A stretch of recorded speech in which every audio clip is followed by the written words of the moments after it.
Hey everyone, it's Mikki here. You're listening to another mini Mikkipedia on a Monday.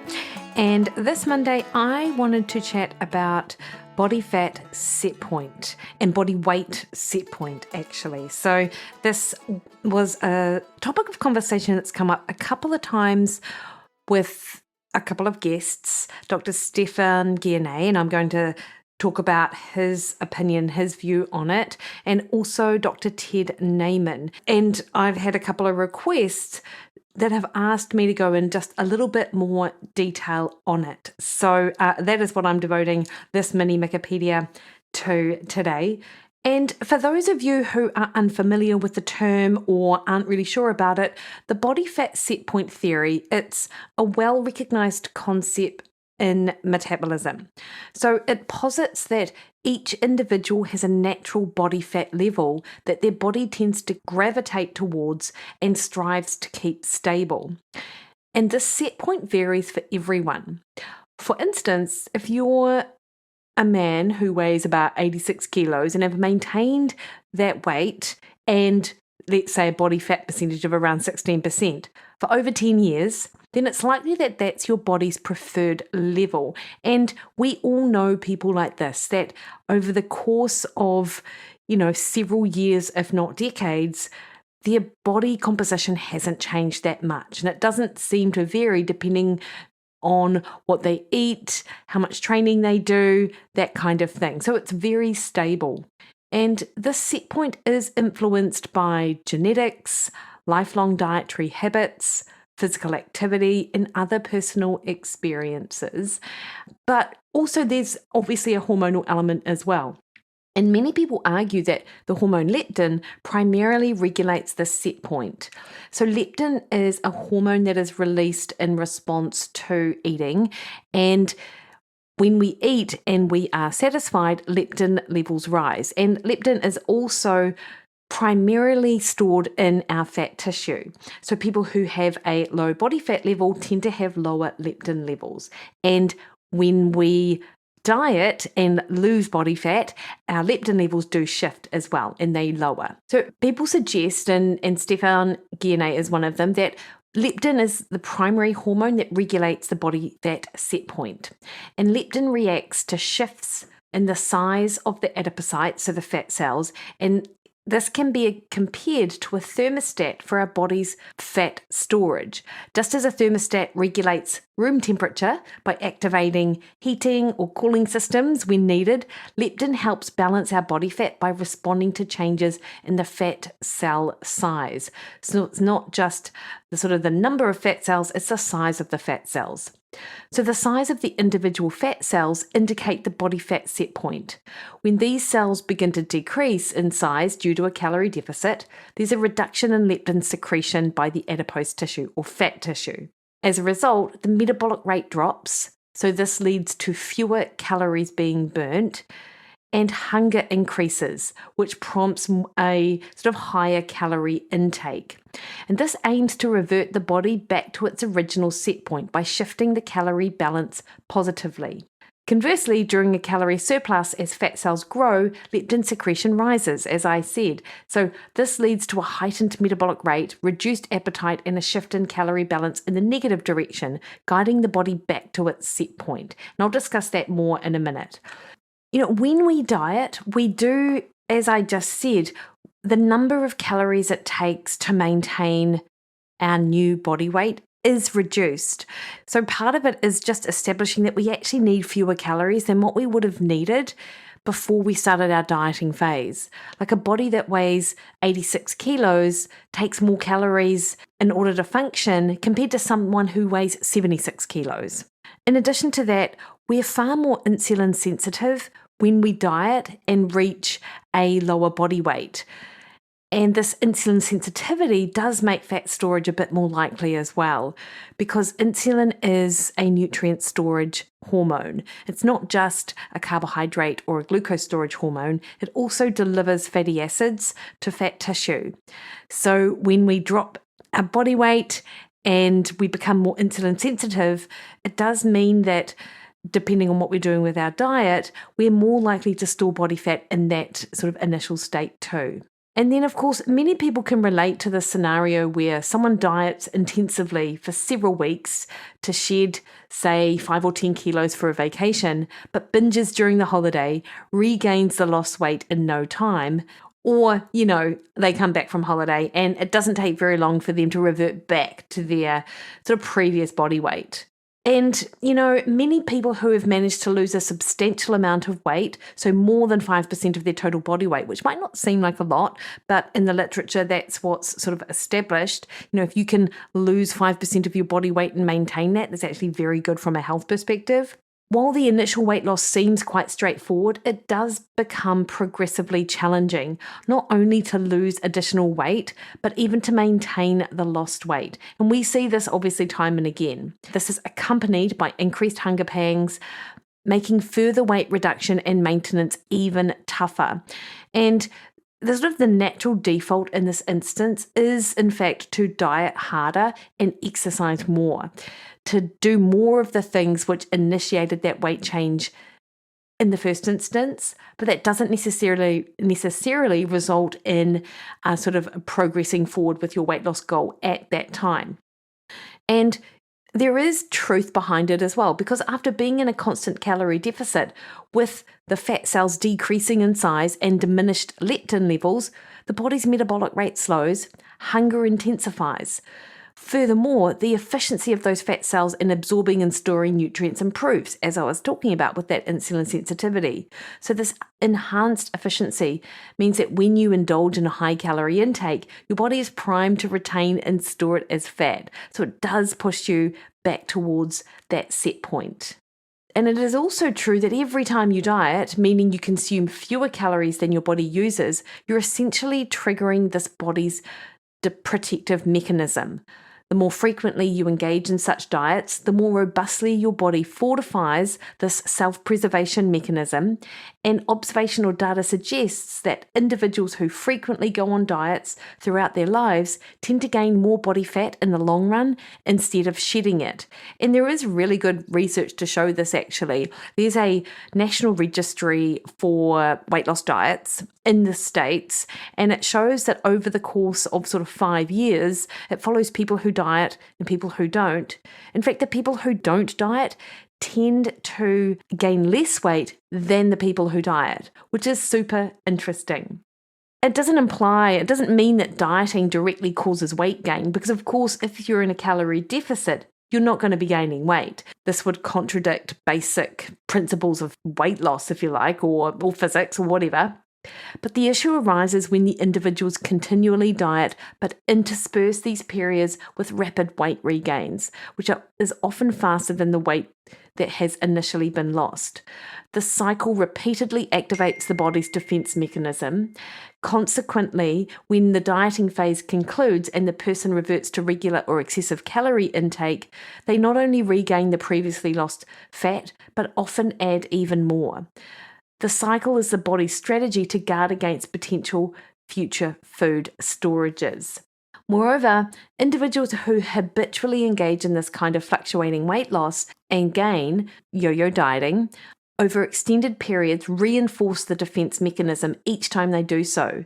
So the key takeaway really is that weight loss should be sustainable. If you're constantly fluctuating between losing weight and gaining weight, you are constantly putting your body back into this defense mechanism where it's trying to hold on to whatever weight it gains to get you back to that set point with which it is comfortable at. And quick fixes like detox diets, juice cleanses, or short-term fasting might not be long-term solutions. So true success in weight management does lie in the ability to maintain weight loss over time. So therefore, any dietary approach that isn't sustainable should really be dismissed as a lasting solution. However, the way that the body fat set point is posited is that there's nothing that you can do, and that if you're at a particular weight, if you lose weight, then your body's just going to fight really hard to get back to where that body fat set point is. But that's not true, because of course we all know people who have successfully managed to lose weight and keep it off. But there are just better ways to do it than the super quick fix fad diets. And some of the solutions might be that you diet for a certain period of time, and then you hold your new body weight and you hold your diet at this particular point for, I don't know, 2 weeks, 4 weeks, 6 weeks, 8 weeks, and then you go on another sort of dieting phase. So either you cut, you maintain, and then you cut again. People often look to reverse dieting as a way to sort of be able to hold the body weight that you've achieved with dieting, yet slowly eat more calories. Like, this is part of it as well. So your body gets used to sort of existing on higher calories at a lower given body weight. But it doesn't necessarily work that way either with sort of reverse dieting. And I talked to Eric Helms a little bit about reverse dieting, and I'm going to be speaking to another person who really works in this space about how reverse dieting really works. But that's not necessarily going to help you establish this new body fat sort of set point or body weight set point. And part of it is just time. It's allowing your body time at that body weight, and losing weight slowly is one of the best things that you could probably do to help establish that new body fat set point. Also, it's about what your brain is registering to. And this is what Dr. Stefan Guyenet sort of talks about. He's a neurobiologist. I've had him on the podcast before, and we talked about his research in obesity. And he's written extensively on the body fat set point theory. And he talks about the lipostat. And he believes in the idea that the brain plays that central role in determining and defending our body weight, and that it exists, and that each person has a set point or a range where their body naturally wants its weight to be. And the brain works to defend this range. If you lose weight, hunger increases and energy expenditure decreases to push you back to your set point. And the reverse happens if you gain weight. And of course, we know that to be true when you lose weight. You do feel a bit hungrier, your non-exercise activity thermogenesis decreases, so you do burn less calories. And this is a prime sort of situation for you to regain back the weight that you've lost. And this is regulated by the brain. So the hypothalamus, a region in the brain, receives signals from the body, notably leptin, as I discussed. And when leptin levels fall, as our fat stores decrease, this makes the brain implement mechanisms to regain the fat, and they rise when fat stores increase, leading the brain to suppress hunger and increase energy expenditure again. However, one of Guyenet's major points is that our current environment, with its highly palatable, calorie-dense foods, might trick our brains into setting a higher set point than what is truly our natural set point, actually. So in essence, certain foods can make our brains think we should have more fat than is healthy, which is super interesting. And this really does speak to just how much our environment influences our brain and our behavior. And so therefore, it's not necessarily that your body fat set point, if you're in a larger body and have been that way for some time, it doesn't mean that that's where your body wants to be. It's the environment and the foods that you eat can trigger your brain to believe that. So therefore, changing what you eat can help you change that body fat set point down to a healthier, more natural place where you would otherwise be. So it might seem like your set point is robust, but Guyenet does believe that it's not entirely fixed. Lifestyle factors, including diet, sleep, stress, and physical activity, can influence our set point. And whilst it's not easy to alter one's set point, understanding the underlying mechanisms can help guide effective interventions. And it is more than just leptin. And whilst leptin plays a crucial role in regulating appetite and body weight, Guyenet does acknowledge that insulin, gut hormones, and neural circuits also play significant roles in determining our set point and body weight sort of regulations. And another thing which I think is worth mentioning is, the body not only defends against weight loss, but it can defend against excessive weight gain. So when we do gain weight or we're eating in a calorie surplus, our hunger decreases, so the body will naturally feel less inclined to eat, even if this is quite subtle. Our energy expenditure might increase. So as someone gains weight, their metabolic rate can increase, both because they have more mass, but because their body is trying to expend more energy and offload those calories and counteract that weight gain. And also leptin levels rise, which signals to the brain that body fat stores are ample. And this theoretically would decrease hunger and increase energy expenditure in itself. But there are some caveats. And again, it goes back to that environment. So the modern environment with the ubiquity of those palatable foods can trick the brain into setting a higher set point over time. But there's also something called leptin resistance. Just as in insulin in type 2 diabetes, it's believed that the brain can become resistant to the effects of leptin, especially when its levels are chronically high. And so when this happens, even with plenty of leptin circulating, the brain perceives a state of leptin deficiency and thus believes the body needs more fat stores. So this can drive hunger and decrease energy expenditure, even when somebody is already overweight or has obesity. So you can see that the idea of a body fat set point can feel maybe a little demoralizing for someone who is grappling with maintaining weight loss. And so a few practical things outside of that idea of sort of blocking weight loss, particularly if you've got a lot of weight to lose, by having periods of cutting and then holding your weight at a particular point, even if it isn't your long-term weight loss goal, but then cutting again, like that could be one way to allow your body to adjust to different inputs and different sort of energy expenditures or a different energy expenditure. Something else to consider as well is just that if everything is happening from the brain, and this is a defense mechanism that your brain has sort of put into place, then instead of ramping up those behaviors that allowed you to lose weight initially, which often happens if we hit a weight loss plateau or we're scared to gain weight again, so we're just going to diet a little bit harder and exercise a little bit more, these are stress responses. And when we're hungry and when leptin levels are low, it's only going to exacerbate that stress and get your body into that self-defense mechanism.